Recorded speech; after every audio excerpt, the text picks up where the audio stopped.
The mansion on Hillcrest Avenue gleamed like something out of a magazine. Marble floors reflected chandeliers, and the air carried the faint smell of polished wood and roses from the garden. To the world, Michael Harrington, the mansion's owner, was an untouchable millionaire. A sharp investor, a man who owned businesses across 3 states. But behind the gold gates of his estate lived another story, one far more human. Her name was Marjorie Daniels, a black woman in her late 40s who had worked as Michael's maid for nearly 6 years. She was dignified, graceful, and carried herself with quiet pride despite her faded uniform and worn-out shoes. Every morning, she arrived before dawn, humming hymns softly as she swept floors and polished silverware.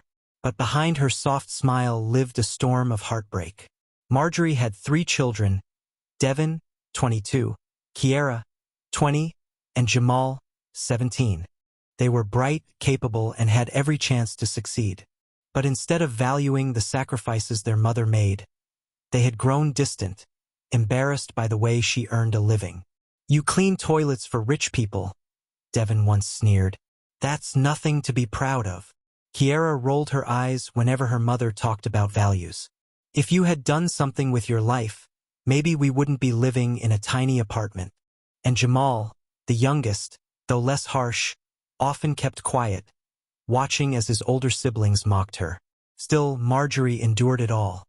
One day, she would whisper to herself while scrubbing floors, "They'll understand what love looks like." One Saturday afternoon, Michael was working from his home office when he heard voices coming from the kitchen. Curious, he stepped out quietly, just in time to witness a scene that stopped him cold. Marjorie had invited her children to the mansion for lunch, her small attempt to bridge the growing distance between them. She had cooked their favorite dishes and set them neatly on the staff dining table, her hands trembling with excitement.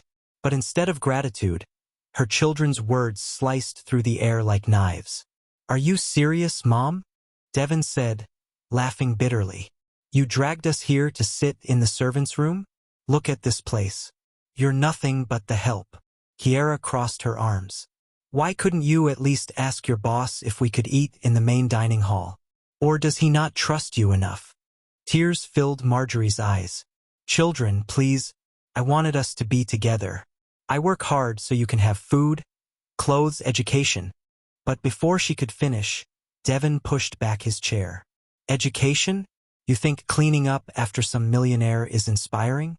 I'm embarrassed to even say what you do." Michael, hidden by the doorway, felt his stomach twist. He had seen greed, betrayal, even cruelty in the business world.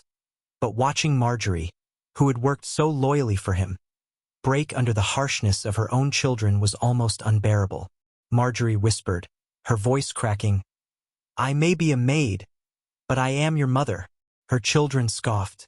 Kiara muttered under her breath, "Yeah, a maid mother. What a legacy."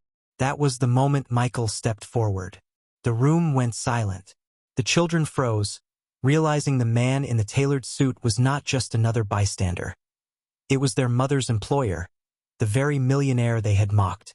Michael's eyes, usually sharp and calculating in boardrooms, now burned with something else entirely, righteous anger.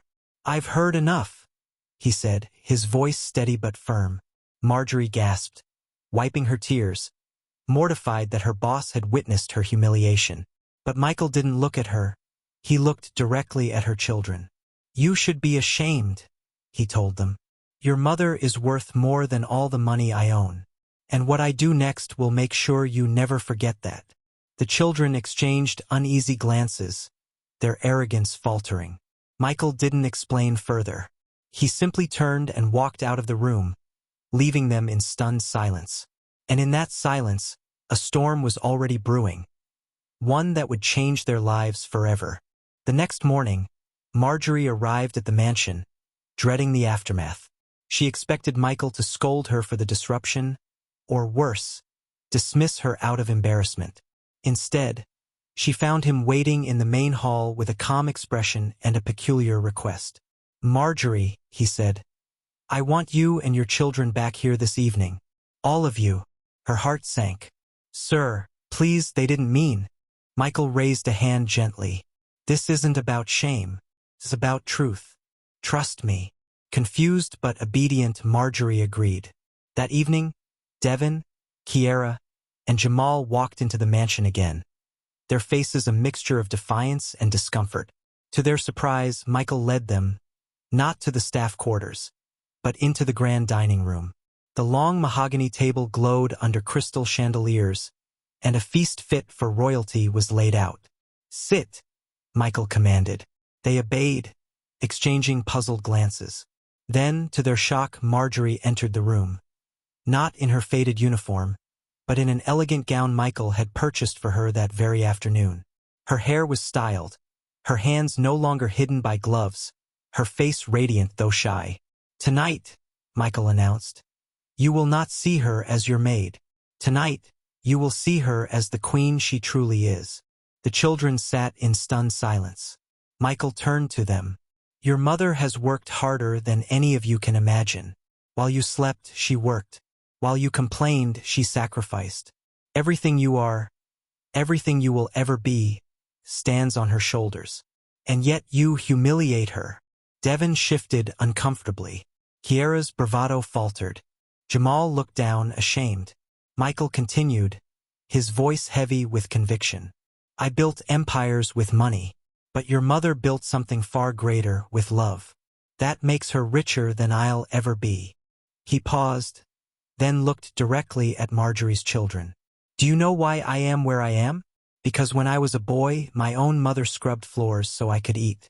People called her just a maid. But to me, she was a warrior. And I will not let you dishonor the woman sitting before you." Tears streamed down Marjorie's face. For the first time, someone of power had spoken the words she had prayed her children would understand. Michael raised his glass. "To Marjorie Daniels, the strongest woman in this house."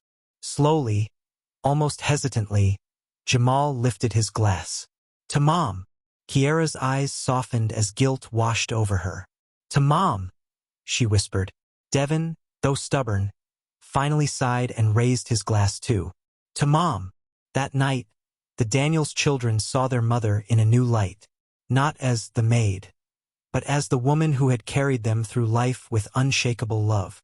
In the weeks that followed, everything began to change. Devin got a job and started contributing to the household.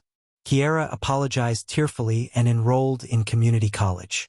Jamal hugged his mother every morning before school, whispering, "Thank you, Mom." As for Michael, he quietly set up a scholarship in Marjorie's name for single mothers, ensuring her legacy of strength would inspire countless families. One rainy evening, Marjorie stood in the mansion garden, tears slipping down her cheeks. Michael joined her quietly. "You didn't have to do all this," she whispered. He smiled gently. "I didn't. But sometimes, Marjorie, people need to be reminded of the treasure they already have. You are that treasure." And for the first time in years, Marjorie felt not like a maid, not like someone unseen, but like the queen she truly was.